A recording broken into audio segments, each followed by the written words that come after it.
Okay, welcome to the last video on our E6B for flight planning right now. And it's going to be over how to calculate our fuel burn for a cross country. So to calculate fuel burn, we need to use this side of the E6B, the one that we just used to figure out our estimated time en route. And the first thing that we're going to do is we need to figure out what our gallons per hour burn is going to be.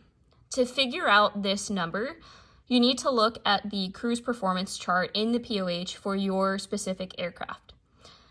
For this aircraft, it burns about 8.1 gallons.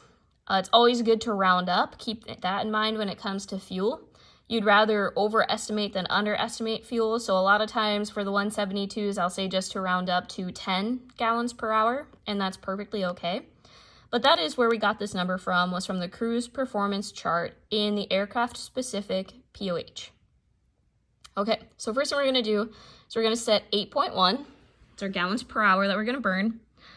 On the other side of this black triangle, black rate triangle, just like we did for estimating our time en route, we're gonna set our gallons per hour opposite of it. So we have our 8.1 set right there, opposite of our triangle.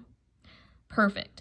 So now we're gonna do almost opposite what we did for figuring out time en route. We're gonna look at this first leg here.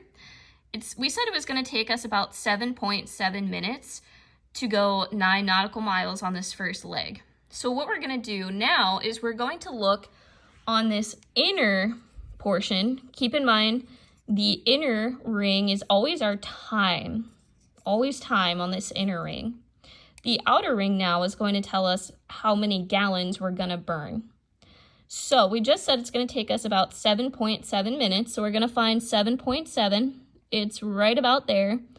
And we're going to look outward. So theoretically, we should burn about a little over a gallon, like 1.04 gallons, if you will. Again, I always round up when calculating fuel. So we see that it's our 7.7, this is 1 gallon right here, by the way. So this is 1 full gallon. This is 1.1 gallons, 1.2 gallons, 1.3 gallons, 1.4 gallons, and so on. To the left of that is 0.9 of a gallon, 0.8 of a gallon, 0.7 of a gallon, and so on. So that's why we say right here, it should be about 1.04 gallons. I always round up. So I'm just going to round up to 1.1 gallons. So for us to do this cross country and go 7.7 7.7 minutes, which we know was 9 nautical miles, it should burn about 1.1 gallons. Perfect. So let's do another example. So for this leg, we said going 70 knots ground speed, a length of 12.5 nautical miles. It was going to take us about 10.7 minutes. So now what we're going to do is we're going to find our time on the inner ring. Remember, this inner ring is always time. Our outer ring is going to be our gallons. So 10.7. Here's our 10 minutes. There's 10 and a half. So right about there is our 10.7. We're going to look upwards to find our gallons. So remember, this is 1.4, and then 1.5. I'm always going to round up. So in this case, I'm going to say we're going to burn about 1.5 gallons for that leg of the trip. Now you're going to continue doing this for every single leg of your flight plan. And then at the very end, you're going to add up all of the gallons that you would burn.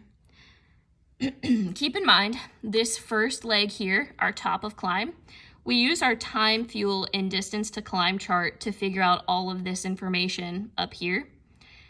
And in our aircraft, it's going to tell us to add about 1.1 gallons for startup, taxi, and takeoff.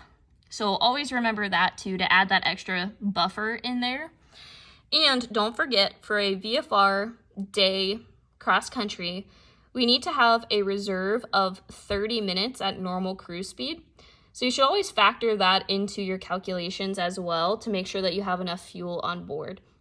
Again, always overestimate, never underestimate. So it's always okay to round up when it comes to fuel. You'd rather have too much than not enough.